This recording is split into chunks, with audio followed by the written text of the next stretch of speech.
High friends नमस्ते welcome to Crazy Monkey. So తాజా updates తో మీ ముందుకు వచ్చేసాను। ఇప్పుడు విషయానికి వద్దాం।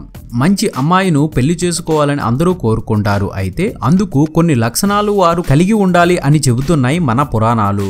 మరి అటువంటి లక్షణాలు గల అమ్మాయి దొరికితే ఇక వారి జీవితం ఎంతో ఆనందంగా ఉంటుంది। ఇది అసలే ఆధునిక కాలం। అందుకే పెళ్లి చేసుకునే క్రమంలో ఒకటికి 10 సార్లు తరచి చూసుకోక తప్పని పరిస్థితి నెలకొంది। ముఖ్యంగా అబ్బాయిలు ఎటువంటి లక్షణాలు ఉన్న అమ్మాయిని చేసుకోవాలా అని సతమతమవుతూ ఉంటారు। వివాహం గురించి మన సాంప్రదాయంలో ప్రధానంగా 2 గ్రంథాలలో చర్చించాయి। అందులో కామశాస్త్రం ప్రకారం వివాహం కోసం సంపూర్ణ ఆరోగ్యంగా ఉన్న స్త్రీ గుణగణాలు వారి లక్షణాలు గురించి పేర్కొన్నారు। ఇంతకు అవేంటో చూద్దాం। ఒక స్త్రీకి ఆ కుటుంబ పద్ధతులు మర్యాదలు తెలిసి ఉండాలంటే ఆమె సమాన హోదా నుంచి వచ్చి ఉండాలి।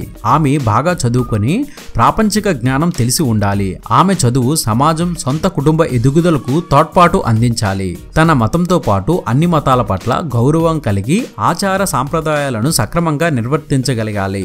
ఆమె తన చుట్టూ ఉన్న పరిసరాలను పరిస్థితులను గమనించి కింద ఉన్నవారు పైన ఉన్నవారితో ఎలా మెలగాలో తెలిసినదై ఉండాలి। ఆమె డబ్బును వృధా కానియకుండా ఆదా చేస్తూ లక్ష్మీదేవిలా మెలగాలి। సరస్వతీదేవిలాగా మాట స్వచ్ఛత కలిగి ఉండాలి। పార్వతీదేవిలాగా భర్తకు పూర్తిగా అంకితమై ఉండాలి। తన సౌందర్యం సంస్కారంతో కుటుంబ సభ్యులతో కలిసిపోవాలి।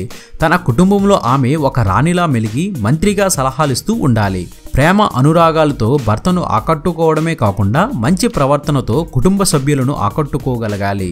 భూదేవికి ఉన్నంత సహనం ఓర్పు కలిగి కుటుంబంలోని పిల్లలను జాగ్రత్తగా చూసుకుంటూ సంబంధ బాంధవ్యాలను నిలుపుకోవాలి। వంటలో ప్రావీణ్యత కలిగి ఆకలి తీరుస్తూ దాతృత్వం కలిగిన స్త్రీ అయి ఉండాలి। ఆమె కుటుంబంలోని పెద్దల పట్ల గౌరవంగా మెలుగుతూ అవసరమైన సమయంలో వారి సలహాలు సూచనలు తీసుకోవాలి। ఆమె మానసికంగా బలంగా ఉండి క్లిష్ట పరిస్థితుల్లో కూడా ధైర్యంగా ఎదుర్కోగలిగి ఉండాలి। ఆమె కుటుంబానికి తన ప్రేమను పంచుతూ మరియు చీకటి నుండి వెలుగులోకి తన కుటుంబానికి దారి చూపించాలి। ఇది అప్డేట్। మరొక ఇంట్రెస్టింగ్ వీడియోతో మీ ముందుకు వచ్చేస్తాను। ఇలా ఎన్నో కొత్త విషయాలను మనకు తెలియజేస్తున్న మన విఆర్ మీడియా యూట్యూబ్ ఛానల్ని సబ్స్క్రైబ్ చేయండి, మమ్మల్ని ప్రోత్సహించండి। Please subscribe and thank you.